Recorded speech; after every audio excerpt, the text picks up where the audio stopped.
लोलो सर्वसाहुरम्।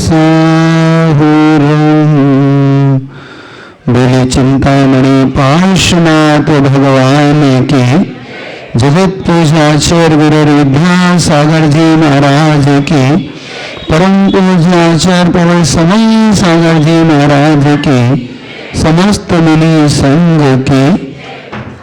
आज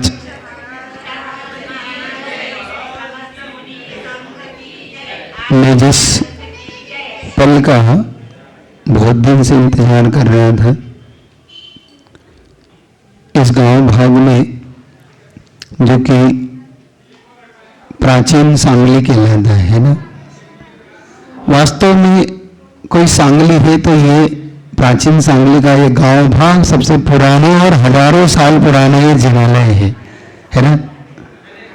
इस जिनालय के दर्शन किए, भगवान पार्श्वनाथ की मुद्रा के दर्शन किए, बहुत मन को आज प्रसन्नता हुई। क्योंकि कहते हैं किसी कार्य से पहले अगर कोई ऐसा सगुन मिल जाए आपको, जहां आप जाने से पूर्व आपको अगर कोई देव सांग गुरु के दर्शन हो जाए तो कहते हैं अपने आप ही सारे कार्य मंगल हो जाते हैं। और इसका प्रमाण अपन सिर्फ जैन दर्शन में नहीं, इसका प्रमाण वैष्णव दर्शन में भी माना गया। वैष्णव दर्शन में माना गया कि अगर उन्होंने महाभारत के दौरान एक बहुत अच्छी घटना को आपके सामने रख रहा हूं कि महाभारत के दौरान जब युद्ध की घोषणा होने वाली थी, उससे पहले अर्जुन और कृष्ण में बड़ा चिंता का विषय था कि युद्ध किस ओर जाएगा। पांडवों की जीत होगी, कौरवों की जीत होगी, युद्ध का फैसला कैसे किस किया। तो बहुत बार काम सगुन से हो जाता है। तो कृष्ण ने कहा चिंता मत करो, जो कुछ होगा सब कुछ अच्छा होगा, बस तुम चलो अर्जुन जो होगा।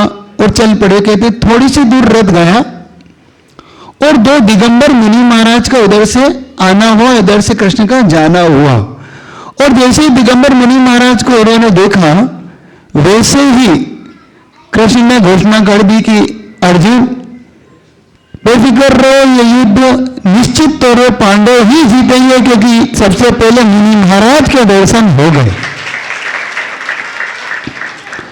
ऐसे ही आज इस नगर में चातुर्मास कैसा होगा उसकी घोषणा अब कर सकता हूं कि इस सांगली नगर का चातुर्मास ऐतिहासिक होगा, क्योंकि आज मुनियों के दर्शन हो गए। हमारे आपके लिए नए होंगे सुरेश सागर महाराज, मेरे लिए उनसे ग्रस्त अवस्था का उनसे मेरा परिचय है। मैं जहां रहता था वहीं पर ही 4 घर छोड़कर उनका भी परिवार रहता था। और उनके दादाजी बहुत धार्मिक और बहुत धर्मात्मा थे। इनके दादाजी ने मुझे यूँ कहूँ कि धर्म कार्य में आगे बढ़ाया। मंदिर जाते स्पेशली वो कहते गंधोदक लो, तिलक लगाओ और भी दर्शन करो। इस प्रकार से उन्होंने धर्मात्मा में डाला। आज बहुत दिनों के बाद उनसे मिलने का बहुत पहले से मेरा मन था। एक बार राजस्थान में मिलने का अवसर आया, लेकिन बहुत काफी दूरी थी, 8-9 किलोमीटर, तो संयोग बन नहीं पाया। वो उस तरफ थे, क्योंकि बीच में एक नदी पड़ती थी। और कहते हैं जब आपके बीच में कोई डिस्टेंस हो बीच का कोई व्यवधान हो, तो व्यवधान आपको मिलने नहीं देता है। क्यों नहीं मिलने देता रहे? उस व्यवधान को मिटाने के लिए कुछ आपको करना पड़ता है। क्या करना पड़ता है? एक पुल बनाना पड़ता है। वो पुल जब बन जाता है तो किसी व्यक्ति का मिलना आसान हो जाता ना। मुझे नहीं मालूम था कि ये पुल सांगली में आके मिलेगा जो मुझे उनसे मिला देगा।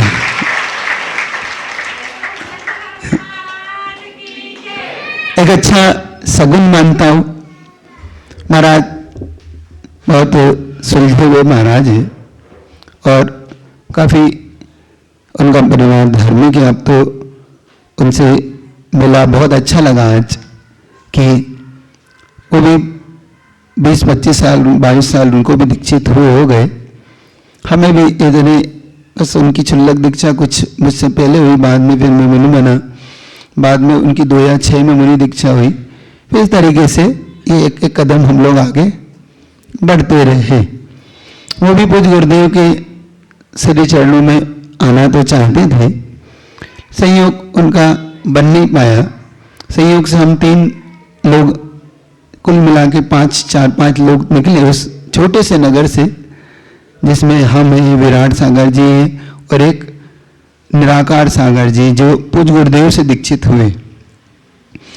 आप सुरेश गुप्ता महाराज हमसे कुछ दिन पहले, वो हमारा अटैचमेंट नहीं हो पाया क्योंकि ये इंदौर में पढ़ाई करने चले गए थे और हम जहाँ रहते थे वहाँ से इनसे मिलना नहीं हो पाया। तो फिर हम लोगों का आपस में ये बात नहीं हो पाई कि भैया व्रत पे आगे बढ़ना है। ये थोड़ा सा ना जल्दी होती है गाड़ी को, तो ये जल्दीबाजी में निकल पड़े।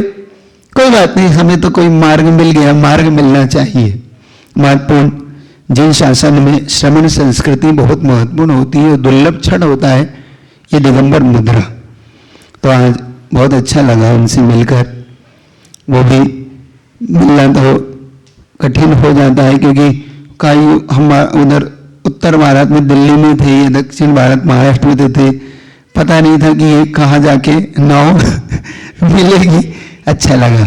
आप लोग को अच्छा लगा कि नहीं? अच्छा लगा ना? हाँ, बहुत अच्छा लगा। ऐसे ही जैन शासन के प्रभाव में आगे बढ़ते रहे।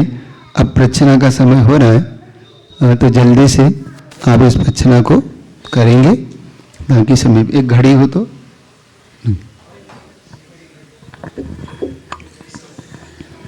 नमस्तु महाराज जी, नमस्तु महाराज, नमस्तु। जय बोलो परम पूज्य 108 विशाल सागर मुनि महाराज की जय, समस्त मुनी संघ की जय। आपल्या गावामध्ये महाराजांचा विशाल संघ याच्यामध्ये आपण आलेला आहे आणि शंका समाधानाचा आता क्लास सुरू होत आहे। महाराजांच्या परवानगीने शंका समाधानाचा क्लास आता आपण सुरू करत आहोत। आपण कोणाला शंका विचारायची असेल तर आपण शंका विचारू शकता, त्याचं महाराज उत्तर देतील। प्रथमतः बिना संदीप आवटे महावीर नगर सांगली से प्रश्न पूछ रहे हैं महाराज जी, और अगले तैयार है उल्लास चिपरे जी दत्तनगर पार्श्वनाथ पद्मावती पार्श्वनाथ नगर। गुरु जी नमस्ते नमस्ते नमस्ते। हमारा हृदय रहे महाराज जी। गुणस्थान 14 है। मुनि मुद्रा में महाव्रती जो रहते हैं वो 6-7 ऐसे होते। मुझे 6 कब होता है और 7वां गुणस्थान में कब आते और 6वां गुणस्थान में कब आते? ये अपने यहाँ पर 2 गुणस्थान में, एक प्रमत्त गुणस्थान और अप्रमत्त, इसके 2 नाम दिए गए। जब प्रवृत्ति में आते हैं तो 6ठा गुणस्थान है, जब साधु निर्वृत्ति गुण में आता है तो उसका 7वां गुणस्थान होता है। अब 7वें गुणस्थान के भी 2 भेद हैं, एक प्रवृत्ति मूलक, एक निवृत्ति मूलक। एक थोड़ा सा इस चीज को आप लोग बहुत अच्छे से स्पष्ट कर लेना, कहीं कहीं गलत धारणा बन जाती है कि सिर्फ सामायिक के काल में ही 7वां गुणस्थान होता है, ऐसा नहीं मानना। प्रवृत्ति में भी जब वो 7वें गुणस्थान में होता है, वो कैसी होती है, तो गुरुजी से इसका एक अच्छा उदाहरण दिया गुरुजी ने। जैसे मान लो मुनि महाराज आपके आहार करने गए, आहार करने ये जो किया ये प्रवृत्ति है, मतलब वो चाहते हैं, क्या चाहते हैं? आहार। अब वो जो शोधन कर रहे हैं, ये समिति का पालन कर रहे हैं यहां पर, तो ये समिति ये 7वां गुण स्थान है। ये मुख में लिया, ये 6ठा गुण स्थान है। क्यों? क्योंकि ये प्रवृत्ति हो रही है और उसमें स्वाद है या नहीं है इसकी ओर ध्यान नहीं देके सिर्फ अपना गर्त पूर्ण किया, ये 7वां गुण स्थान है। इसको बोलते हैं प्रवृत्ति मूलक 7वां गुण स्थान। तो इस गुण स्थान को ऐसे मानकर चलना, तो एक गुप्ति पूर्वक, एक प्रवृत्ति पूर्वक, तो 7वां गुण स्थान के कितने पद हो गए? 2। एक प्रवृत्ति मूलक, एक निवृत्ति मूलक। तो जहां पर प्रमाद से रहित होकर जो प्रवृत्ति की जाती है उस गुण स्थान को 7वां में, जहां पर कुछ प्रमत्त रह जाता है वो 6ठा गुण स्थान मानकर ऐसा चलिए, ऐसा इसको आप भेद करके चलिए। और एक और चीज है, सप्तम गुरु स्थान से दुगना काल छठे का होता है, काल की अपेक्षा ये मान के चलना, तो वह काल दुगना होता है। इसमें 28 मूल गुण का निर्दोष पालन करने वाला साधक जब सम्यक दर्शन के साथ उस मूल गुण स्थान में होता है तो उसको भावलिंग भी बोलते हैं अपन, तो ये छठे सातवें गुण स्थान का मान के चलना चाहिए। नमस्ते गुरुजी, नमस्ते नमस्ते। हाँ, उल्लासजी चिपरे ॲडव्होकेट सांगली, आगे तैयार रहे मिथुनजी पाटिल सांगली। नमस्ते गुरुदेव। मैं सादा सिंपल प्रश्न, धार्मिक से जुड़ा हुआ नहीं है मेरा प्रश्न। मेरा प्रश्न है कि हमारे जैन धर्म में बहुत पैसा रहता है, जितना पैसा रहता है वो बिजनेस में नहीं लगाते। कई लोग बिजनेस में लॉस होने के बाद उस पैसा का साहूकारी करने शुरू करते हैं, और साहूकारी से बैंक में 8% मिलता है तो बर 10, 15, 20% तक ब्याज लेते हैं। उसमें से कोई धन जो प्राप्त होता है उसमें से कोई धन धर्म के वास्ते खर्चा किया तो उसका पाप नाश हो सकता है क्या? एक बात है, आप चूंकि वकील हैं इसलिए मेरी बात जल्दी पकड़ लेंगे क्योंकि जिसको जिस स्टेशन में जिसका मतलब वो होता है वो जल्दी इसको पकड़ लेता है। जैसे कि कोर्ट में होते हैं, आप अदालत में होते हैं, तो अदालत में मान लो अपराधी आता है, और जब अपराधी आता है तो दो चीज होती है, या तो एक्सेप्ट करे कि मेरा अपराध है, ठीक है ना, एक्सेप्ट कर ले मेरा अपराध है, और कोई अग्रीमेंट करता है कि मैंने अपराध नहीं किया, लेकिन वो अपराधी होता है, बाद में आप लोग सिद्ध करते कि इन्होंने ऐसे ऐसे अपराध किया है। तो जो अपराध मान लेता है उसकी सजा कम होती है कि उतनी होती है जितनी नहीं मानी उसकी कम होती है? क्यों? क्योंकि उसने एक्सेप्ट कर लिया, अपराध तो किया है लेकिन उसने एक्सेप्ट कर लिया। एक्सेप्ट करने वाले की सजा कब होती है, और जो एक्सेप्ट नहीं करता है उसकी सजा और बल्कि दुगनी हो जाती है। कि इसी प्रकार से जो व्यक्ति भाई एक्सेप्ट कर लेते कि नहीं मेरे से अपराध हुआ है, लेकिन अब इस पैसे को पाप में नहीं लगाऊंगा, इस पैसे को मैंने कमा तो लिया है लेकिन अब पाप में नहीं लगाना, क्योंकि अगर वो मान लो हमने ये कह के उसे हताश कर दिया कि आपका पैसा तो पाप का है, तो किस में खर्च करेगा वो? पाप में। और अगर हम उसे ये कहेंगे कि नहीं देखो अब कमा तो लिया है लेकिन इसको आप सही जगह इसका इस्तेमाल करके कम से कम एक्सेप्ट कर लोगे तो तुम्हारा गुनाह कम हो जाएगा, ये इसका भाव समझ के चल सकते हैं। हाँ, मिथुनजी पाटिल, आगे तैयार रहे कमल पाटिल कुपवाड़ से। महाराज जी के चरणों में त्रिवार नमस्तु। महाराज जी, मेरा सवाल यह है कि अभी वर्षा ऋतु शुरू हो रहा है, तो ऋतु के हिसाब से आहारचर्या कैसी रहनी चाहिए, उसमें क्या बदलाव करना चाहिए? इस समय आहारचर्या में जो अपन आयुर्वेद के उससे देखें तो इस समय जठराग्नि मंद हो जाती है, क्योंकि हम गर्मी से बरसात की ओर आ रहे होते हैं, और बरसात और गर्मी के अंदर संधि काल कहलाता है, ये एक संधि काल। इस संधि काल के दौरान निश्चित तौर पर आपके जठराग्नि में मंदपन आता है, क्योंकि इस मॉइस्चर जो होता है पूरे जो वातावरण में बहुत ज्यादा होता है, तो हमारे सारी जो पानी की जो पूर्ति है वो अधिकतम इस वातावरण से हो जाती है। तो इस समय जैसे खटाई का प्रयोग कम करना चाहिए, नींबू वगैरह, क्योंकि नींबू आपके शरीर में पानी बढ़ाता है। दूध का थोड़ा सा बचना चाहिए, सावन पूरा 1 महीने दूध नहीं लेते थे हम लोग, कारण उसका क्योंकि इस समय जो गाय वगैरह चारा वगैरह खाती वो हरा चारा इन्फेक्शन वाला हो जाता है, क्योंकि इस समय बहुत सारी जीव जंतु की उत्पत्ति बहुत अधिक मात्रा में होती, तो उसके कारण दूध पे इफेक्ट पड़ता है, और वो दूध हम पीते हैं तो लूज मोशन है, उल्टी है, ये होने का डर होता है। अभी आप देखना कभी भी आप पियो तो आपको लूज मोशन हो सकते हैं अगर आपकी जठराग्नि थोड़ी सी भी गड़बड़ हुई तो। इस समय दही के प्रयोग से थोड़ा सा, जिसको औषध वगैरह नहीं है उसे बचना चाहिए, और भोजन में हल्का भोजन लेने का पुरुषार्थ करना चाहिए। तो इस प्रकार का भोजन आयुर्वेद के हिसाब से, ऋतुमान के हिसाब से उन्होंने ऐसा मन, जैसे ये भादो जाएगा तो वैसे ही आपको वो ऋतु फिर शीत ऋतु की ओर आने लगेगी, तो फिर वहां से आप गरिष्ठ भोजन की ओर जाते हैं। इस प्रकार से ये आप बढ़ सकते हैं। तो ये आप देखो सबसे ज्यादा जैन शासन में इसी सावन और भादों में ही त्योहार में आपके व्रत नियम उपवास आते हैं ना, 10 लक्षण 10 उपास आते हैं, 16 कर्ण आता है। क्यों आता है? देखो जैन धर्म कितना वैज्ञानिक है। और जब जब आता है तब तब संधि काल होता है। आपका गर्मी से ठंड की ओर, बरसात की ओर, बरसात से ठंड की ओर, उसी समय आपके ये व्रत पड़ते हैं। उसका कारण यही है कि हमारी जठराग्नि जैसे जैसे चेंज हो वैसे वैसे हमारे अंदर का चेंजेस आना चाहिए, ये मुख्य कारण है। इसलिए इस मौसम में थोड़ा सा, इस मौसम तला गला लिया जाता है, थोड़ा सा, बहुत थोड़ा, ज्यादा नहीं, गड़बड़ कर बैठो नहीं तो है ना, टिकट बहुत खाते हैं आगे लोग, तो उससे ही थोड़ा सा बच के लेते हैं, क्योंकि तला जब लेते तो पानी को एग्जॉर्ब कर लेता है ना। तो इस प्रकार से इसको मैनेज करके आहार को लेना चाहिए। कमल पाटिल कुप्पड़ और आगे तैयार रहिए रेखा अड़के चिंतामन नगर सांगली। 1 मिनट, माइक आपके पास आ रहा है। महाराज जी, मंदिर और मानस्तंभ एकाच ठिकाणी असते, पण कीर्तिस्तंभ अलग किंवा लांब का बांधतात, जवळच का नाही? देखो, मान स्तंभ और मंदिर का अपना संयोग है। कीर्ति स्तंभ हम किसी व्यक्ति विशेष को लेकर बनाने वाला एक कीर्ति स्तंभ है, तो मान स्तंभ से हमारा मंदिर का एक संयोग बनता है, वो उसकी वास्तु के हिसाब से बनाने का एक वो होता है। लेकिन जो कीर्ति स्तंभ होता है वो हमारे गुरु की एक कीर्ति का वो होता है। तो वो मंदिर में बनाने की जगह हम ऐसी जगह बनाए जहां पे अजैन हमारे गुरु को पहचान पाएगी ये किसका है, वाई।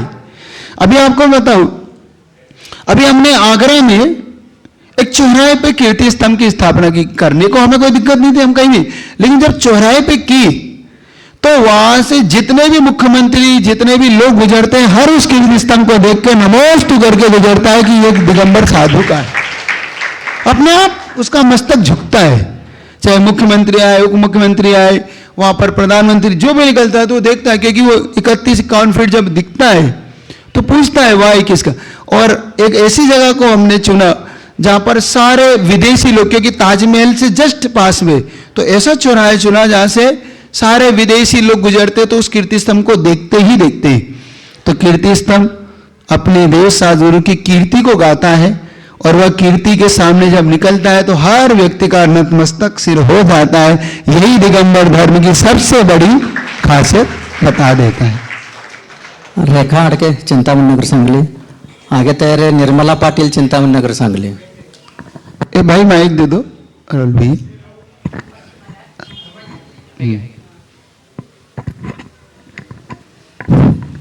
हम स्वाध्याय करते हैं, लेकिन परसों 2 दिन पहले आपने बताया कि उम्र की वास्ते शक्ति कम होती है, ज्ञान बढ़ाने के लिए शक्ति चाहिए, लेकिन फिर भी हमारी इच्छा ऐसी है कि कितना भी हो हमें उसे याद रखना चाहिए। इसके लिए हम क्या प्रयास करना चाहिए? देखो, आप लोग अगर इसको याद रखने की भाव करते हो तो गुरुजी का सूत्र याद रखो, बहुत मत पढ़ो, बहुत बार पढ़ो। क्या? बहुत मत पढ़ो, बहुत बार पढ़ो। हम क्या करते हैं? बहुत बार, बहुत पढ़ते। ये शास्त्र हो गया, हाँ भाई ये शास्त्र हो गया, आगे पाठ पीछे तो अगर याद रखना है तो फिर उसी शास्त्र को बार बार पढ़ो। और आपको मैं बता देता हूं, गुरुजी से हम जब दीक्षित हो रहे थे उस समय गुरुजी ने एक बहुत अच्छा सूत्र दिया था, तत्वार्थ सूत्र का। उन्होंने हम सबको कहा कि तुम सब कुछ मत पढ़ना, सिर्फ तत्वार्थ सूत्र और उनकी टीकाएं पढ़ना। अगर तुम्हें बड़े बड़े शास्त्र समझ में नहीं आते हो तो क्या तत्वार्थ सूत्र और उनकी टीकाएं अगर तुमने ये पढ़ ली तो चोटी सा विद्वान भी तुम्हारे सामने टिक नहीं पाएगा, क्योंकि वह सबसे महान शास्त्र है, बहुत बड़े, उसमें सारे रहस्य खुले हुए हैं, तत्वार्थ सूत्र। तो अगर याद रखना चाहते हो तो इस प्रकार से आप किसी एक शास्त्र को आधार बनाकर ही आगे बढ़ते चलो। अपने आप सारा रहस्य की चाबी, और जैन शासन की रहस्य की कोई चाबी है तो तत्वार्थ सूत्र ही है। क्योंकि जैसे बाइबल ईसाइयों में प्रसिद्ध है, मुस्लिमों में कुरान प्रसिद्ध है, पंजाबियों में उनका गुरु साहब का शास्त्र प्रसिद्ध है, ऐसे ही अगर जेएनयू में कोई शास्त्र प्रसिद्ध है तो तत्वार्थ सूत्र वही प्रसिद्ध है, और जैसे वैष्णव में वेद प्रसिद्ध है ऐसे ही जेएनयू में आप तत्वार्थ सूत्र मान के चलिए। नमस्ते। निर्मला पाटिल, चिंतामण नगर, सांगली। आगे तैयार है सुरेखा उपाध्याय, गाँव भाग सांगली। नमस्ते महाराज जी। महाराज जी, भावलिंगी और द्रवलिंगी मुनि हम कैसे तय करें? पंचम काल में ऐसे बोला जाता है कि भावलिंगी मुनि नहीं होते। शंका सा समाधान कीजिए महाराज। इसका देखो मुख्य कारण है लोगों ने इसको कैसे भ्रमित किया लोगों को। अपने यहाँ मुनियों के 4 भेद है, यति, मुनि, ऋषि और अरंगार। यति वो होते हैं जो विशेष तौर से छपक श्रेणी इत्यादि चढ़ते हैं, वो यति कहलाते हैं। ऋषि वो होते हैं जो 64 रिद्धि को धारण प्राप्त कर लेते हैं, वो ऋषि हो जाते हैं। मुनि वो होते हैं जो 12वें गुण स्थान में प्रवेश कर जाते हैं, वो मुनि हो जाते हैं ऐसा। और अनगार वो होते हैं जो रिद्धि इत्यादि से रहित होकर 6ठे गुण स्थान में होते हैं, वो अनगार कहलाते हैं। इसी बात को लेकर उन्होंने भ्रम फैला के देखो मुनि नहीं होते, क्योंकि 12वें गुण स्थान नहीं होता इस पंचम काल में एक। तो ये चीजें कुछ ऐसी हो जाती हैं जिनके कारण लोग देखो मुनि नहीं होता, मुनि नहीं होता। तो मुनि कौन सा नहीं होता? 12वें गुण स्थान वाला, तो उसमें कोई दिक्कत नहीं। लेकिन 6ठे 7 वाला होता है कि नहीं? होता है, क्योंकि स्वयं उमा स्वामी महाराज 5 प्रकार के भावलिंगी मुनियों की चर्चा पंचम काल में कर रहे हैं। पुलाक, वकुश, कुशील, निर्गंथ और स्नातक, ये भेद पंचम गुण 5 इसके ही है ना। तो फिर कैसे नहीं होते मुनि? एक चीज, स्वयं कुंदकुंद महाराज कौन से काल के थे? स्वयं मानतुंग महाराज कौन से काल के थे? समन्भद्र स्वामी, उमा स्वामी, पूजपा स्वामी, ये कौन से काल के थे? इसका मतलब ये है कि जो ये भ्रम फैलाने वाले लोग कुंदकुंद को तो मानते हैं, कुंदकुंद की बात नहीं मानते। कुंदकुंद महाराज को तो मानते हैं कि पंचम काल के, लेकिन उनके और मुनि नहीं होते। तो ये कौन से काल के थे? जिनके आधार पर आप कह रहे हो वो कौन से काल के थे? फिर इसका मतलब ये, एक बार बहुत अच्छी बात है, गुरुदेव से किसी ने पूछा कि आचार्य श्री, लोग कहते हैं कि पंचम काल में मुनि नहीं होते, पंचम काल में मुनि नहीं होते, तो आप मंच से क्यों नहीं बोलते कि मुनि होते हैं? आपको कहना चाहिए। गुरुजी ने बहुत अच्छा जवाब दिया। गुरुजी ने एक बात कहा, एक बार बताओ, वो लोग क्या कहते हैं? मुनि नहीं होते, और मैं क्या हूं? तो इससे बड़ा विरोध और क्या हो सकता है कि वो कहते हैं मुनि नहीं और मैं मुनि हूं। अब बोलने की जरूरत कहां है? बोलने से ज्यादा आदमी का करना सबसे महत्वपूर्ण होता है ना। वो एक सूत्र आता है दरबार सिद्धि के अंदर, अवाक वपुषः निरूपयन्ति, बिना बोले व्यक्ति की मुद्रा ही इस जिन शासन को बता देती है कि मुद्रा क्या है। ठीक है, तो निश्चित तौर पे जो लोग भ्रम फैलाते हैं उनकी भ्रम में अपने को नहीं पड़ना। अब रही बात द्रव्यलिंग भावलिंग की, तो आपके हाथ में भावलिंग नहीं है, आपके हाथ में द्रव्यलिंग पकड़ में, वो भी कैसे? 28 मूल गुणों से। 28 मूल गुण का जहां पालन होता है, बस वहां आपको मुख्य तौर से अपना मस्तक झुका देना है, क्योंकि यही आपके हाथ में है। भावलिंग आपके हाथ का विषय नहीं है, क्योंकि वो सर्वज्ञ का विषय है। वो सम्यक दृष्टि है या नहीं है, यह सर्वज्ञ के अलावा कोई जान नहीं सकता। इसीलिए हमें भावलिंग के विषय को देखकर 28 मूल गुण हमारा विषय है। 28 मूल गुण का जहाँ पालन होता है वहां पर आप निश्चित तौर पे अपना द्रव्यलिंग मानकर आगे उसे नमोस्तु करिए। भावलिंग अपने आप अंदर से आए। सुरेखा उपाध्याय, गाँव भाग सांगली। आगे तैयार है मिथुन पाटिल, सांगली। नमस्ते गुरुदेव, नमस्तु नमस्तु। मेरा प्रश्न ये है कि मन में कोई भी प्रकार का शल्य हो तो उसे हम मन से कैसे निकालें? देखो, अपने निशल्य व्रति कहा है। मुख्य रूप से अगर शल्य निकालना हो तो शल्य के कारणों को आप गौण करिए। हमारा शल्य क्यों रहता है? हमारे मन में सल क्यों रहता है? क्योंकि हम सामने वाले की बात को इग्नोर नहीं कर पाते हैं ना। हमें इस चीज को समझना होगा। सामने वाला तो अपनी बात कह के फ्री हो गया, हमें टेंशन देके चला गया, उसका तो काम ही था। हमें टेंशन नहीं लेना है। लेकिन मैं आपको एक एग्जांपल देता हूं। आचार्य श्री पास बहुत से लोग अपनी व्यथा सुनाने आते थे। आचार्य श्री ऐसा हो गया, गुरुदेव ऐसा हो गया। तो एक बार एक ने बहुत अच्छी बात पूछी कि गुरुदेव, इतने लोग आपके पास आते हैं और अपनी अपनी बात सुना के जाते हैं, समाज के लोग, संघ के साधु, आरिकाएं, ब्रह्मचारी, ब्रह्मचारिणी, सारी समाज, ये वो इतने आपके आते हैं, कभी आपको सिर दर्द नहीं होता? मतलब आपको टेंशन नहीं होता? तो गुरुजी ने कहा देखो, वो आते हैं और मैं इसलिए सुन लेता हूं कि हल्के हो जाएं, लेकिन मैं भारी नहीं होता। वो हल्के हो जाए, मैं भारी नहीं होता। मैं भारी होने के लिए थोड़ी, वो सुना गए, वो जैसे ही गए वो अपनी बात ले गए, मुझे क्या लेना और क्या देना। तो मैं कभी गुरुदेव से सीख हुई है। गुरुदेव के अंदर एक कला थी, सबकी बात सुनते थे और निर्विकल्प होकर जैसे ध्यान में बैठते सारी बात खत्म। तो थोड़ा सामयिक कर रहा करो, मेडिटेशन किया करो। थोड़ा मेडिटेशन करने से हल्कापन आता है। इग्नोर करिए दूसरे की बातों को जो अपने काम की नहीं है, होता है ना। अच्छा एक बताओ, आप सब्जी लेने जाते हो तो जो सब्जी आपके काम की नहीं होती, जैसे आप आलू प्याज नहीं लाते, क्यों? क्योंकि आपको नहीं लेना है।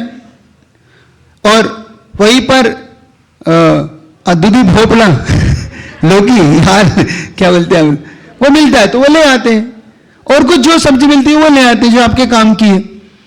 हम कपड़े की दुकान पे जाते हैं, सारे कपड़े थोड़ी खरीदते हैं, जो हमारे काम का वो लेते हैं। तो हम इस मामले में पीछे क्यों है कि हर कोई बात को ले लेते हैं? काम की बात लो, बाकी का छोड़ो। क्यों? हमने एक्चुअली में क्या कर रखा है, अपने आप को डस्टबिन बना रखा ना। कोई भी आया अपनी गांठ हमारे कान में फेंक के चला गया, हमने उसे संभालते फिरे। हम कचरा घर नहीं है क्या? हम कचरा घर नहीं है। उसे कहा भाई कचरा और कहीं फेंकने जाओ, आप तो यहां पर वही करो जो आपके अच्छी चीजों मेरे काम की हो, तो ठीक, नहीं तो समझ गए? ठीक है, एक ही मंत्र सबको देता हो, आपको भी कहता हो, इग्नोराय नमः। ठीक है, चल। मिथुन पाटिल सांगली, आगे तैयार है विजय निर्वाणे सांगली। नमस्ते महाराज जी। महाराज जी, यज्ञोपवीत जो पहनना है उसका महत्व क्या है? और यज्ञोपवीत पहनने से यज्ञोपवीत एक्चुअली में आदिनाथ पुराण में इसका कुछ वर्णन मिलता है जिनसेन स्वामी के द्वारा। ये उन लोगों के लिए था जो व्रती होते थे, 2 प्रतिमा इत्यादि लेते थे। ये उसका सिंबॉलिक था कि ये व्यक्ति व्रती है, और उसके साथ कुछ अष्टमूल गुण इत्यादि नियम हुआ करते थे जिसका पालन करना अनिवार्य होता था अगर आपने ये पहना है तो इसीलिए इस यज्ञोपवीत एक चिन्ह होता था जैनी का कि ये व्यक्ति व्रती है और इस प्रकार से ये जिन शासन को पालता है, ये मान के चलना चाहिए। चल। विजय निर्वाणे सांगली। नमस्ते महाराज जी, नमस्ते महाराज जी, नमस्ते महाराज जी। आज महाराज जी सांगली में आपका आगमन हो गया और सांगली में चातुर्मास हो रहा है। हमारे सांगली वासी को कौन सा पुण्य कर्म हुआ और पिछले में कौन सा पुण्य किया है कि अब जैसे संघ सांगली में आ रहा है और हमें चातुर्मास का लाभ हो रहा है? देखो, ये बात बिल्कुल सच है कि गुरुओं का सानिध्य बहुत दुर्लभ है। संसार में हर चीज मिल जाती है, गुरुओं का मिलना बड़ा दुर्लभ है। और ये मैं नहीं कह रहा हूं, वैष्णव दर्शन में भी बहुत से संत ऐसे जिन्होंने इसका वर्णन किया। उन्होंने कहा संत सागमागम हरि भजन दुर्लभ तुलसी दोई, सुत दारा और स्त्री तो पापी के भी होई। सुत दारा और धन तो पापी के भी। सांगली का पुण्य शायद पहले से था तो, लेकिन ये जग नहीं रहा था। निमित्त जब तक सशक्त ना हो क्योंकि आपको आश्चर्य होगा कि जब हम लोग गुरुदेव से सिरपुर में मिले तो सिरपुर में मिलने के बाद गुरुदेव ने एक ही बात कही थी कि देखो उत्कर्ष सागर जी महाराज दीक्षित हुए और ये दक्षिण भारत में पले बड़े हैं, 80-85 साल की उम्र में दीक्षित हुए और दक्षिण भारत में पले बड़े हैं, तो इनके लिए वहाँ का ही वातावरण, क्योंकि उत्तर भारत में ठंड गर्मी बहुत पड़ती है और ये एकदम अभी 85 साल में इतना इनका गर्म नहीं हो पाएगा।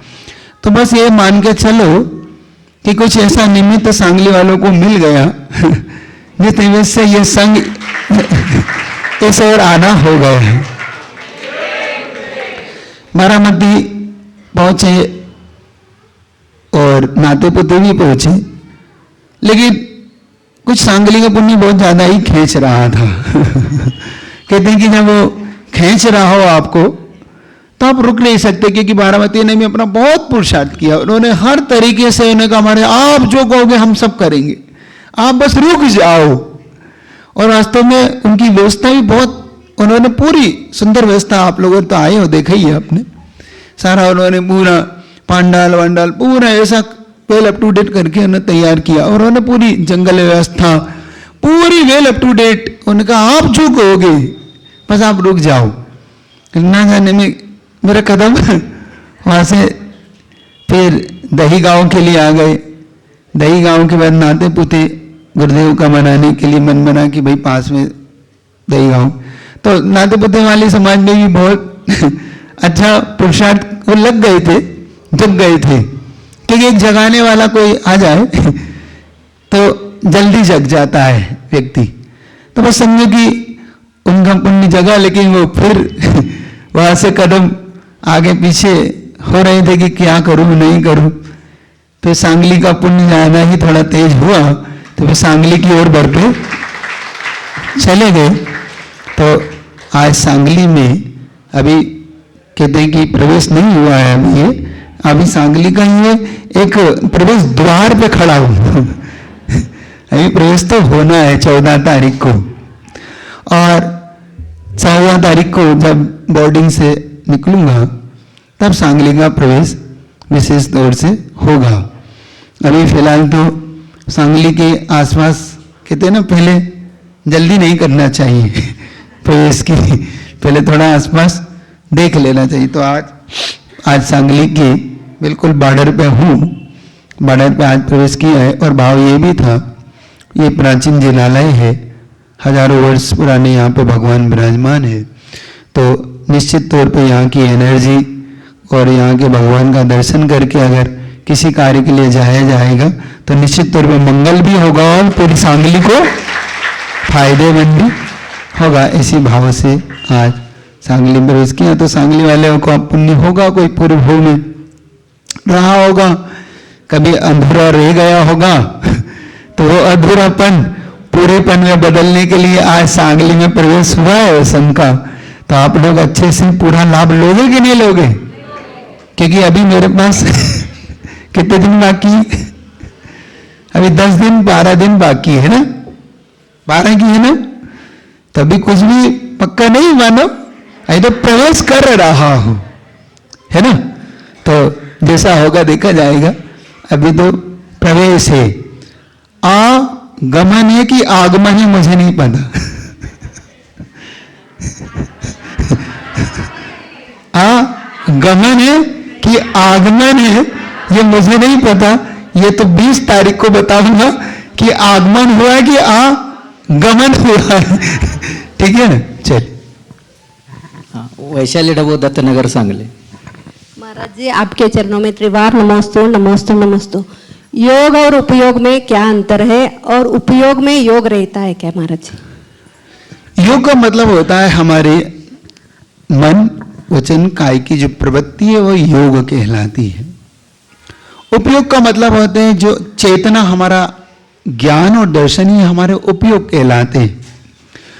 तो योग के साथ जब उपयोग जुड़ता है, इस प्रकार से हमारी जो प्रवृत्ति होती है वो अलग अलग प्रकार से हो जाती है। तो ये कार्य योग पूर्वक भी हो सकता है, उपयोग पूर्वक भी हो सकता है। तो जब दोनों का मिलता है तो वो कार्य उस प्रकार का बंद कराता है कर्म का। और वह कार्य, जैसे मान लो एक एग्जांपल देता हूं, जैसे आप यहां बैठे हो, है ना, तो इस समय योग, काय योग तो आपका यही है, लेकिन उपयोग जरूरी नहीं यहाँ हो सकता है किसी के घर में हो, किसी का दुकान में हो, किसी का कहीं हो, और किसी का यहाँ भी हो सकता है कि भाई महाराज जी का सानिध्य मिला है। तो इस प्रकार का इसको मान के चलना चाहिए कि योग यानी मन वचन काय की प्रवृत्ति उपयोग यानी उसमें ज्ञान और दर्शन का लग जाना, ये उपयोग है, ऐसा अपन मान। चलिए आगे, क्या हो गया आपको, पढ़िए।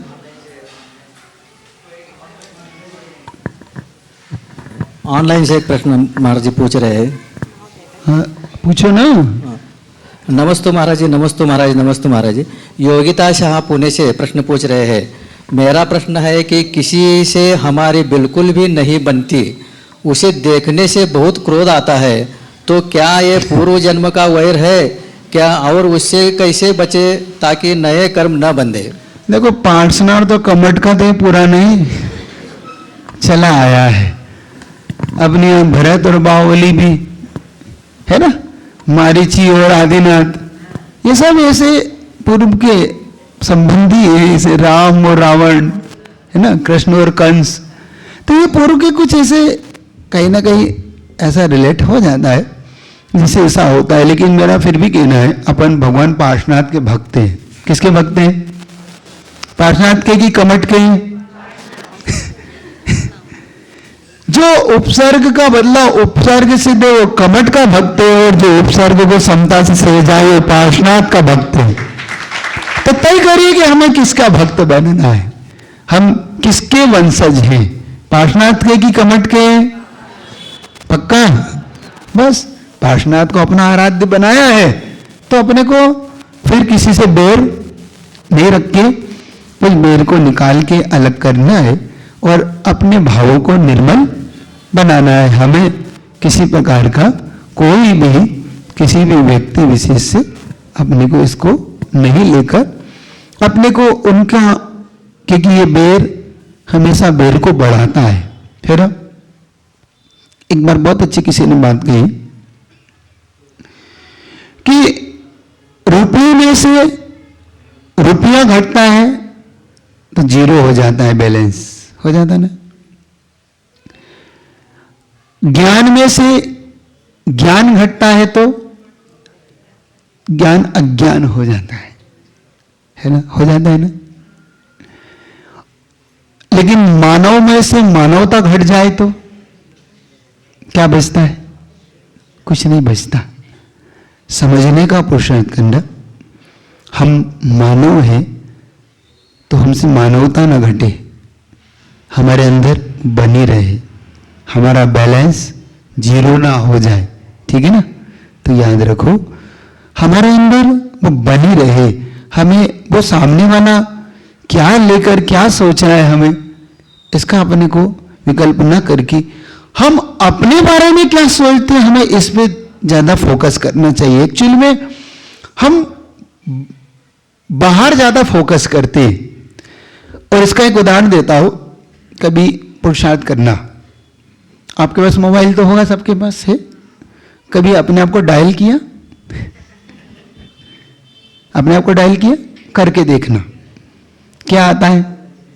बिजी आता है, क्योंकि हमने अपने आप को डायल करते तो हम बिजी होते और दूसरे को डायल करते तो रिंगटोन जाती। मतलब इसका मतलब हमारा नेचर बाहर में डायल करने का है, अपने आप में आने का कम है ना। तो अपना नेचर बदलना है हमें, हमें बाहर कम भीतर ज्यादा है, अपनी फिक्र ज्यादा, अपने आप को सुधारने का पुरुषार्थ ज्यादा करना है, बनिस्बत सामने वाला क्या सोचता है। और एक बात है, जब हम किसी के प्रति अच्छे भाव करने लगते हैं तो धीरे धीरे सामने वाला अपना नेचर बदलने लगता है, धीरे धीरे, एकदम रिजल्ट नहीं आता उसका। गुरुजी ने एक हाइको दिया, मत दिलाओ विश्वास, लौट आता व्यवहार से। क्या? मत दिलाओ विश्वास, हम विश्वास दिलाते हैं, शपथ खा रहे हैं हम ऐसा नहीं, हम आपको कसम खा के बता रहे हैं हम ऐसा नहीं करते, इसकी जरूरत नहीं है। विश्वास दिलाने की अपना व्यवहार ही बदल लो, मत दिलाओ विश्वास लौट आता। जो विश्वास खोया है ना उसे अपने आप लौट आएगा, किससे? व्यवहार से। तो अपना व्यवहार इतना अच्छा बनाओ कि सामने वाला का जो अविश्वास है वो विश्वास में बदल जाए, तो अपने आप ही सामने वाले का गुस्सा आपके प्रति गुस्सा चला जाएगा। ये सबसे आपको महत्वपूर्ण सूत्र रोज जी का याद रखना है। निकिता पाटील गावभाग सांगली, आगे तैयार है सरिता पाटील गावभाग सांगली। नमोस्तु गुरुदेव, नमोस्तु गुरुदेव, नमोस्तु। पंचकल्याणक पूजा में और जैनों के जो भी कार्यक्रम होते हैं उसमें हम हाथी घोड़ा यूज़ करते हैं, वो कितना उचित है? और उससे पहले हम उसे बांध के रखते हैं, लेकर उस पर बैठ, थोड़ा सा आप माइक अपने पास, हाँ पूरा आपको कहीं नहीं जाना, बस माइक को वहां ले जाना है। सवाल वगैरह लेकर उस पर हम बैठते हैं, वो कितना उचित है? पूर्ण 100% उचित है, उसमें कोई भी अनुचित नहीं है, क्योंकि हमने अनुचित उसे बना दिया बिना बैठने पर। आपको पता ही है जितनी भी गाय, जितनी भी बैल, जितने भी ऊंट घोड़े कट रहे हैं, क्यों कट रहे हैं स्लेटर हाउस में? क्योंकि उन्हें अनुपयोगी मानकर काटा जाता है, और ये सरकार परमिशन देती है, कोर्ट परमिशन देती है कि जो जो अनुपयोगी है अगर ये पशु है तो इन्हें काटा जा सकता है। अगर हम इसका उपयोग कर रहे होते तो कटते नहीं करते, हमने इनका उपयोग गड़बड़ कर दिया।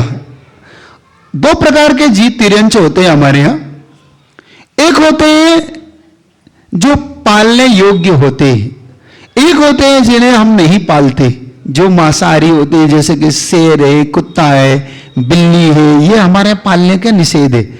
हमारे यहाँ जैसे गाय है, हाथी है, घोड़ा है, क्योंकि आप देखो चक्रवर्ती के यहाँ 84 लाख हाथी होते हैं, 3 करोड़ से ऊपर गायें होती हैं, और 18 करोड़ घोड़े होते हैं, ऊंट होते हैं, इतनी सारी चीजें होती है। इसका मतलब पालने के लिए होती है, तो पालेगा तो उपयोग भी होता है कि नहीं होता है?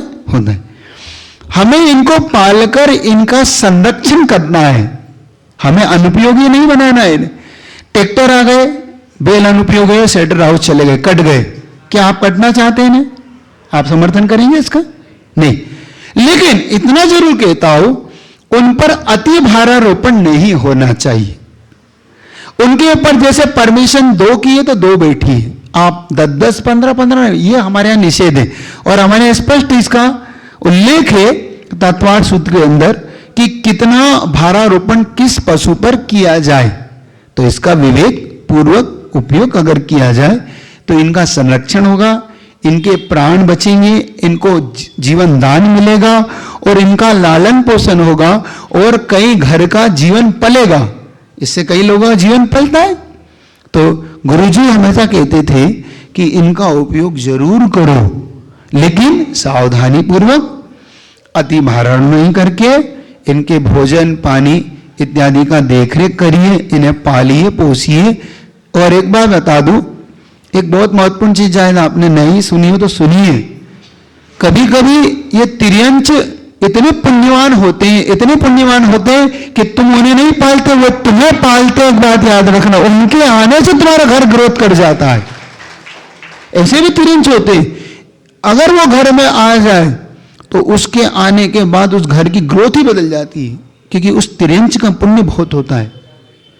किसी बेटे का पुण्य होता है, किसी बेटी का पुण्य होता है, किसी माता पिता का पुण्य होता है, तो तिर्यंचों का, नौकरों का पुण्य होता है। वो नौकर आपके नौकरी करता है, लेकिन उसके पुण्य से आपकी दुकान चल पड़ती है। ये मत मानिए, किसी की उपेक्षा मत करो। तो इसलिए भी उनका पालन पोषण करना चाहिए, इन तिर्यंचों को रखना चाहिए, ये अपने दिमाग में आप करें, ठीक है ना। सरिता पाटील गावभाग सांगली। नमस्ते महाराज जी, नमस्ते महाराज जी। सामायिक में कौन कौन से भाव रखना चाहिए?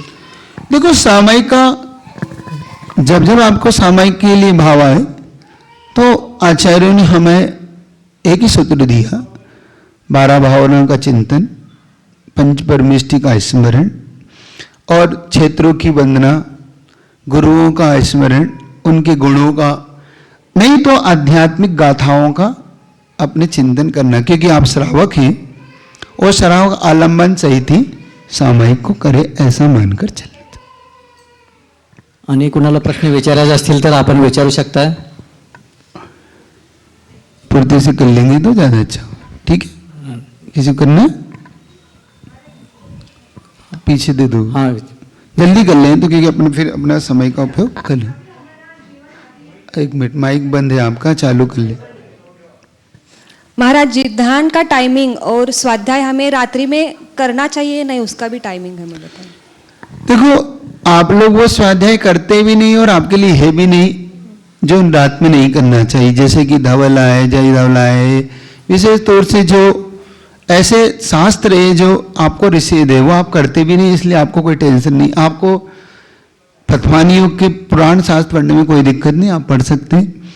आप अगर तत्वार सूत्र के कुछ सूत्रों का अध्ययन करना चाहे वो भी आप आराम से करिए, कोई दिक्कत नहीं। कोई इष्टोपदेश है, द्रव्य संग्रह, इनको भी आप स्वाध्याय में कर सकते हैं, ऐसी कोई विशेष उसमें वो नहीं है। रही बात सामायिक और ध्यान की, तो तीनों संध्या काल को आप ले सकते हैं, 2.5 घंटे में कोई भी एक काल आप 48 मिनट का ले ले। जैसे संध्या काल 7 बजे आपका सूर्यास्त होता है, 7 से 9 के बीच में एक आप सेशन बना ले कि इस बीच में हमें सामायिक करना है। वो 2 घंटी करना हो तो बड़ी करना, छोटी करना है तो 48 मिनट की कोई सामायिक आप कर सकते। उससे पहले आप प्रतिक्रमण कर लें, क्योंकि प्रतिक्रमण एक उस सामायिक के पहले की भूमिका है। जैसे आप कहीं जाने से पहले नहाते हैं ना, खाने से पहले नहाते हैं, तो प्रतिक्रमण ऐसा ही मान के चलो, प्रतिक्रमण स्नान है तो सामायिक मंदिर है जो जाते हैं, ऐसा मान के वहां पर चलिए। तो इस प्रकार से तो सामायिक और प्रतिक्रमण दोनों को सुबह के काल में जब आप उठते हैं तो जो ब्रह्म मुहूर्त जिसे बोलते हैं अपन लोग, मनोहर काल, तो वो होता है 3 से 6 के बीच में, उस समय आप करें। दोपहर में 12 से 1:30 का काल एक होता है, 2:30 बजे तक, जैसा भी आपको लगे इसमें करें।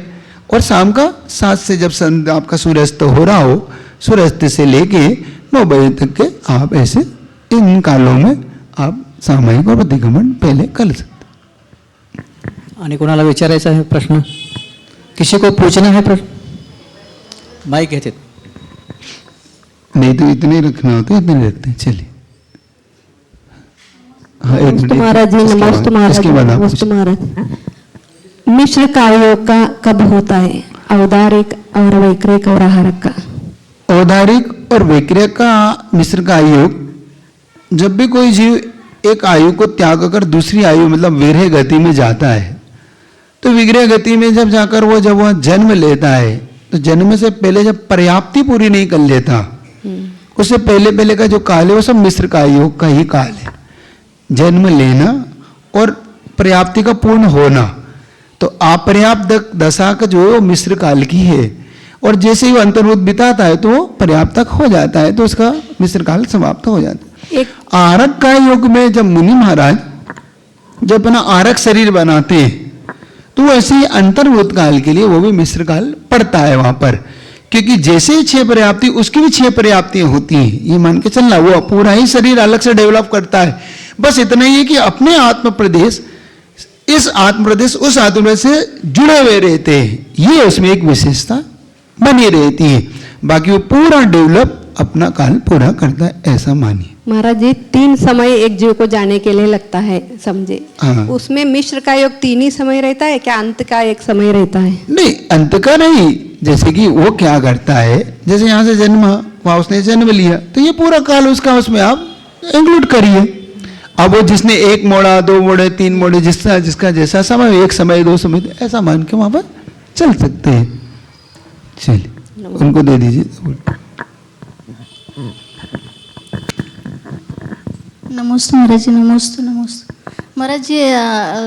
नई कोई गाड़ी वगैरह लेते हैं, 4 व्हीलर हो या फिर 2 व्हीलर वगैरह, और उसके नीचे वो नींबू वगैरह रख के वो ये करते हैं ना, वो फोड़ते वगैरह है, तो ये उचित तो नहीं लगता। माता जी आपसे शंका का समाधान चाहते हैं महाराज जी। देखो, लेकिन ऐसी परंपरा है। मैं तो अपनी गाड़ी के नीचे कुछ नहीं रखता।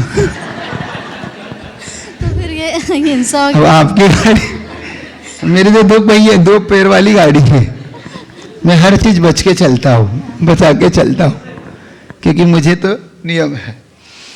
देखो ये सब मूर्ताएं हैं, जैन शासन में इसका कोई भी लेना देना नहीं, सिर्फ एक परंपराएं चल पड़ती है, देखा देखी, एक दूसरे को आप देखते हैं और इन कार्यों में आप जुट जाते हैं। आपको भी नहीं पता इसके पीछे का कोई लॉजिक। इसका सबसे अच्छा एक तरीका होता है, आप जिस दिन गाड़ी लें उस गाड़ी के निमित्त से सबसे पहले तीर्थ वंदना करिए। सबसे पहले आप जिनालय जाइए, उसकी वंदना करिए। वंदना गाड़ी की नहीं तुम गाड़ी की फेरी लगाने लगो, भगवान की वंदना करिए। और जितनी गाड़ी लिए, देखो तुम गाड़ी को फलाना चाहते हो कि गाड़ी तुमको फले, एक्सीडेंट ना हो, तो जितनी गाड़ी लिए उसका कुछ % दान करिए, तब वो फल लेगी। आप फोकट में चाहते हो क्या तो फलेगी नहीं आपको गाड़ी। फिर वंदना करिए, उस पर शांति धारा जो करते हैं, शांति धारा के बाद जो केसर होता है ना, उस केसर से स्वस्तिक बनाइए। स्वस्तिक बनाने के बाद भगवान से आप प्रण करिए कि हे भगवान, इस गाड़ी से मैं अच्छे कार्य कर सकूं, मुनि महाराज के लिए चौका ले जा सकूं, इस गाड़ी से तीर्थ वंदना कर सकूं, इस गाड़ी से मैं अच्छे लोगों को अच्छी यात्रा कर सकूं, गुरु दर्शन कर सकूं। भगवान ये ज्यादा से ज्यादा पुण्य कार्य में काम आए, बस इतना आपको वहां पर ये प्रण करना है और भाव करना है, बस आपको वो गाड़ी फलीभूत होगी। ठीक है, चलिए। मले मराठी येत नाही, तुम्ही हिंदी सांगा, फिर कभी समझो मैं कह रहा हूँ जाते। चलेगा जल्दी से महाराज जी। हाँ। महाराज जी एक आखिरी प्रश्न महाराज जी। पीडी पाटील सांगा। नमस्तु महाराज जी, नमस्तु। आज समाज में आजकल समाज में एक पत्रिका का चलन चल रहा है, जन्म कुंडली देखने का। जीव का जन्म कब होता है और कब उस कुंडली में उसका जन्म काल कैसा लिखने का, और उसके बाद वो कुंडली देखने में जो फर्क आता है वो कैसे समझने का। और बहुत लोग शादी के लिए कुंडली देखते हैं। एक मिनट, बस ठीक है, इतना पर्याप्त है, क्योंकि ये मेरे पास हर तीसरे दिन आता है ये प्रश्न। कुंडली का मैटर देखो इतना है, कुंडली एक ज्योतिष का एक चैप्टर है, ज्योतिष का एक चैप्टर है। हस्त रेखा है, कुंडली है, मस्तक रेखा है, सगुन शास्त्र है, निमित्त है, योग है, ये सब कुंडली के एक एक चैप्टर हैं। वार है, तिथि है, नक्षत्र है ना, ये सब एक योग, ये सब मिला के एक कुंडली इस प्रकार से अलग अलग प्रकार से आपके ये ज्योतिष बनता है। इसमें कुंडली भी एक कारण है आपके कुछ चीजों को बताने के लिए, लेकिन उसमें महत्वपूर्ण चीज होती है पुण्य पाप, जिसमें हम ध्यान नहीं देते।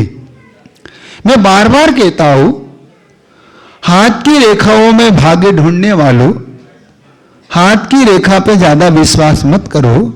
हाथ की रेखा में भाग्य ढूंढने वालों, हाथ की रेखा पे ज्यादा विश्वास मत करो, क्योंकि भाग्य तो उनका भी होता है जिनके हाथ नहीं होते। भाग्य तो उनका भी होता है जिनके हाथ नहीं होते। क्या उनका भाग्य नहीं होता? और मान लो मेरी कुंडली नहीं बनी तो मेरा भाग्य नहीं है, ऐसा मान लो? जरूर थोड़ी, बहुत बार होता है कि कुंडली नहीं मिलती। और राम की तो कुंडली, राम की दशरथ और जनक दोनों के एक से बड़े एक ज्योतिष थे। राम की जब सीता से शादी हुई तब कुंडली मिलाई, एक से एक के, तो उसके बाद फिर इतने गुण किसी के नहीं मिले, लेकिन एक भी दिन शांति से नहीं बैठ पाए, है ना। तो सारा खेल कुल मिला के पुण्य पाप का है। मैं कहता हूं कुंडली मिलाने से अच्छा है हम पुण्य पाप को मिला लें। हम पुण्य पाप की एक बार अपने पुण्य पाप को देख लें। और मैंने कहा ना, मेरी कुंडली तो आचार्य श्री से मिल गई, अब मुझे मिलाने की जरूरत इसलिए पड़ती है। जिसकी अपने गुरु से कुंडली मिला लो, मैं फिर कहता हूं, और सही बताओ ना, तो ये पति पत्नी कुंडली नहीं मिलाना चाहिए, सास और बहू की मिलाना चाहिए। कुंडली में तो गलत मिलाते हो तुम लोग, सास बहू के कितने गुण मिल रहे ये देखो, ये मत देखो पति पत्नी के कितने गुण मिल रहे, क्योंकि पति को तो 4 से 8 घंटे रहना, सास बहू को 24 घंटे वहां रहना है ना कि रहना, तो फिर अब कुंडली किसकी मिलाना चाहिए? बोलो ना, बहू में जितनी बैठी है ना, तो विशेष मिलाओ ये सब चीजें। और एक बात आ रहा हूं, ये सब निमित्त नैमित्तिक संबंध है इनका, इनके पीछे का बहुत बड़ा लॉजिक तो ये है कि ये क्या है, ये सब कुछ नहीं है। हम बहुत बार भ्रम में पड़ जाते हैं कि कुंडली के, हस्तरेखा के, हम ज्योतिष के चक्कर में इतने ज्यादा उलझ जाते हैं कि कभी कभी लोग डिप्रेशन में आने लग जाते हैं। मान लो किसी ने कह दिया इसको ऐसा हो रहा है तो हम डिप्रेशन में आने लगे, लेकिन हमें उसको सिर्फ पॉजिटिव बना ले तो ये बहुत बड़ी चीज नहीं है, बहुत छोटी सी चीज है। सिर्फ हमें आपको पॉजिटिव बनाना है हमें। और जैन शासन में हर चीज का समाधान है, कहीं भटकने की जरूरत ही नहीं। आपको काल सर्प योग है, पहली बात तो ये है नहीं, फिर भी तुम्हें अगर है, क्योंकि ये काल योग था, सर्प योग था, ये काल सर्प योग था ही नहीं। ये तो उनकी दुकानदारी है जिनको ये काल सर्प पैदा करना था।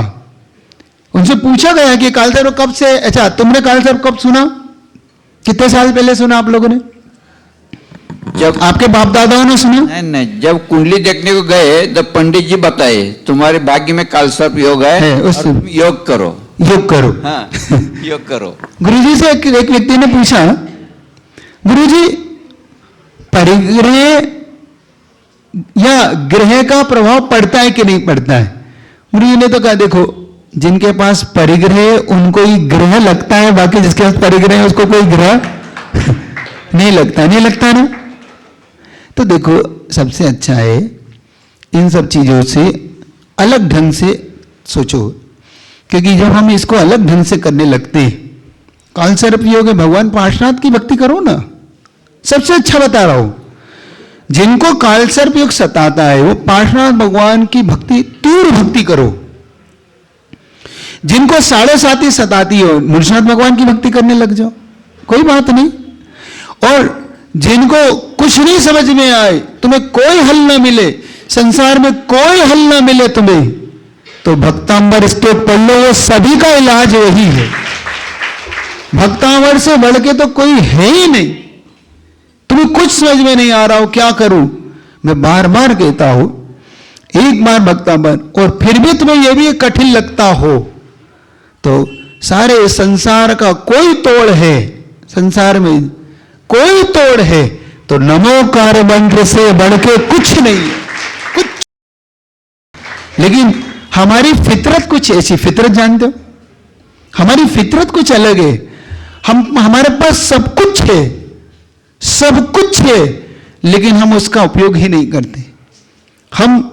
हमारे पास दरिद्रता हमने अपने हाथ से बना रखी है। हम जीवन भर उस धन के ऊपर बैठ के भीख मांगने वाले लोग हैं। जिसके नीचे गड़ा धन होता ना, जीवन भर उस धन के ऊपर 2 पैसे 1 पैसे मांगता है, लेकिन कभी उस धन को खोदता नहीं है। थोड़ा खोदना सीखो, 2 हाथ खोदो, खजाने ही खजाना है। कहां भटक रहे हो आप लोग? आप लोग इस भटकन में क्यों लगे हो कि भाई इसका ये है, इसका ये। एक बात बताओ आपको, नमोकार मंत्र 84 लाख मंत्र की उत्पत्ति करता है। कितने लाख मंत्र की? इसका मतलब सीधा सा सिद्धांत है कि अगर एक बार नमोकार मंत्र पढ़ लिया तो आपने 84 लाख मंत्र पढ़ लिए। इससे बढ़ के और कौन सा मंत्र चाहिए आपको? आप एक बार उसको सही सही दिशा दीजिए। मैंने एक बार नमोकार मंत्र क्लास ली थी, अगर ऐसा योग आया तो यहां भी सांगली में लेने का पुरुषार्थ करूंगा। नमोकार मंत्र को पहले तो जागृत मंत्र बनाइए, पहली नमोकार मंत्र को फिर दिशा देना सीखिए क्योंकि देखो गाड़ी खरीद लेता है, चलाना नहीं आता तो एक्सीडेंट कर लेता है, होता है ना, या तो दूसरे का मुख देखता है कि भाई ड्राइवर मंगाओ। नमोकार मंत्र वो है जिसमें आपने सब कुछ है, आपके ब्लड में है, आपके खून में है, आपको बचपन से आपके यूं कहूं कि मां ने लोरी में दूध में नमोकार मंत्र पिलाया अपन सबको। लेकिन दुर्भाग्य है कि हमने इस नमोकार मंत्र की कभी वैल्यू नहीं की, क्योंकि कहते हैं कि जिनके बाप दादा धन छोड़ जाते हैं ना, वो धन की कीमत नहीं करते, और जिन्होंने खुद अपनी मेहनत से कमाया हो ना, वो धन की वैल्यू जानता है। अजैनों में ऐसे कई हैं जिन्होंने नमोकार मंत्र की वैल्यू जानी है, समझ रहे हो। तो ये ज्योतिष ये सब एक तरफ रखो, नमोकार मंत्र से बढ़ के कुछ नहीं। मैं एक फॉर एग्जांपल देता हूं मैं आपको। मैं थोड़ा सा ज्योतिष को समझना चाह रहा था, तो मैं देखा कि भाई तिथि क्या होता है, नक्षत्र क्या होता है, वार क्या होता है, कैसे ये देखा जाता है। तो मैंने उसको देखा कि भाई उन्होंने देखा कि भाई आप पूर्व में जा रहे हैं तो सोमवार को मत जाओ, पश्चिम में जा रहे हैं तो मंगलवार को मत जाओ, उत्तर में जा रहे हैं तो शनिवार को मत जाओ, दक्षिण में जा रहे हैं तो गुरुवार को मत जाओ। मैंने ये सब देखा, समझा, इस नक्षत्र में ये उत्तम है, ये जगन्य, ये मध्यम है। फिर मैंने देखा कि स्थिति से सर्वार्थ सिद्धि योग बनता है, स्थिति से मृत्यु योग बनता है, सब कुछ पढ़ा उसमें मैंने। उसमें एक बहुत महत्वपूर्ण चीज पढ़ी आपने जिसपे आप ध्यान नहीं दिया। उसमें फिर पढ़ा कि भाई अगर सोमवार को जाना ही हो तो, मतलब मुझे पूर्व में जाना है और सोमवार हो तो उन्होंने कहा दही खा के जाओ, जीरा खा के जाओ, शक्कर खा के जाओ, है ना, ऐसे कुछ करते ना आप लोग। फिर उनका ये भी ना मिले तो उन्हें कहा वार देख के जाओ, वार ना मिले तो नक्षत्र देखो, नक्षत्र नहीं मिले तिथि देखो, तिथि देखो, योग देखो। फिर भी ना मिले तो तुम्हारी हिम्मत हो तो चले जाओ, कुछ नहीं होगा, देरी है निकल जाओ। उसमें लिखा उनके तुम में हिम्मत है निकल जाओ, कुछ नहीं होने वाला। मतलब इसका मतलब कुल मिला के आपकी डेरी विल पावर चाहिए, समझ रहे हो।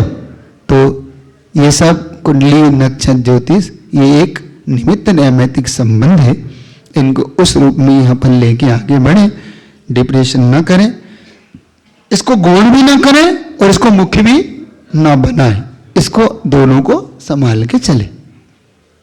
महाराज जी, दक्षिण भारत जैन सभेचे दक्षिण भारत जैन सभेचे पदाधिकारी डॉक्टर अजित जी पाटिल, डॉक्टर सुरेश जी पाटिल और डॉक्टर चौगले सर आ रहे हैं, उनका हम स्वागत करते हैं। ना श्रीफल चढ़ा के आपका आशीर्वाद लेना चाहते हैं महाराज जी। महाराज जी, ये राव साहब जी पाटिल है, इनका बहुत सहयोग हमें हमेशा रहा है, इसके पहले भी। ये दक्षिण भारत जैन सभा के विद्यमान चेयरमैन हैं। अच्छा,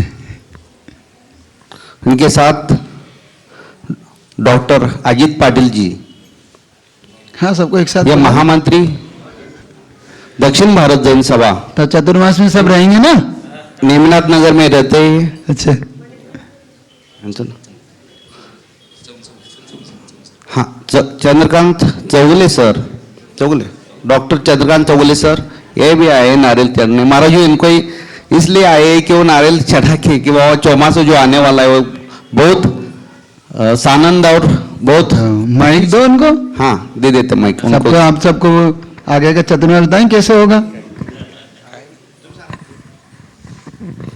जय बोलो 24 भगवान की, जय बोलो प्रथमाचार्य शांति सागर जी मुनि महाराज की, जय बोलो आचार्य श्री विद्यासागर जी मुनि महाराज की, समस्त मुनी संघ की। आपल्या सर्वांच्या सद्भाग्यानं सांगली परिसरामध्ये, सांगलीच्या आसपास अनेक त्यागींचा चातुर्मास संपन्न होत आहे। यावर्षी खरोखरच आपल्या परिसरातील सर्वच भव्य जीवांचं हा एक पुण्याचा उदय आहे असं म्हटलं तरी हरकत नाही। कारण ज्या शांतीसागर महाराजांनी ही परंपरा पुन्हा एकदा सुरू केली, त्या शांतीसागर महाराजांचं आचार्य पदार्पणाचं 100वे वर्ष आता सध्या सुरू आहे आणि उद्याच्या 13 ऑक्टोबरला 100 वर्ष पूर्ण होत आहेत। आणि त्यानिमित्तानं जिथं हा कार्यक्रम झाला त्या समडोळी गावामध्ये एक मोठा भव्य कार्यक्रम या निमित्तानं आचार्यांच्या आचार्य पदार्पणाच्या 100व्या दिनाच्या निमित्तानं होणार आहे। त्यामुळं आणखीन महाराजांचं एक वेगळ्या प्रकारचं सानिध्य आपल्याला या ठिकाणी लाभत आहे। हे खरोखरच आपल्या सर्वच सांगलीकरांचं, सांगलीच्या आजूबाजूला असलेल्या सर्वच आपल्या भव्य जीवांचं हे खरोखर सद्भाग्य म्हणायला हरकत नाही।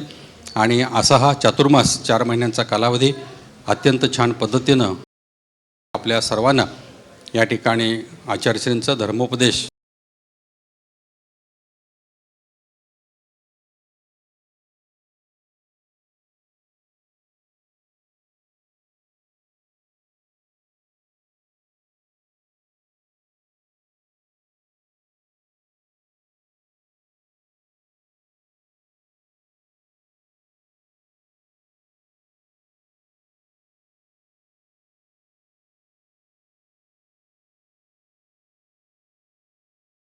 चौघांचा चातुर्मास त्या ठिकाणी संपन्न होतो. त्यामुळं खरोखरच आपण सर्वच भाग्यवान आहोत. महाराजांचं आपण आपल्या सर्व सांगलीकरांच्या वतीनं या ठिकाणी अत्यंत मंगलमय असं अर्थातच स्वागत म्हणता येत नाही आपल्याला, कारण त्यांचं पावन सानिध्य आपल्याला लाभतं आहे. आणि म्हणून आपण सर्वजण त्रिवारशुद्धीपूर्वक नमस्तू करूया. नमस्तू नमस्तू नमस्तू महाराज. चलिए इतने रखें. कल सुबह कितने बजे? कल यहाँ पे नहीं, अच्छा हाँ यही तो प्रवचन रखना सुबह का. सुबह का? नहीं सुबह का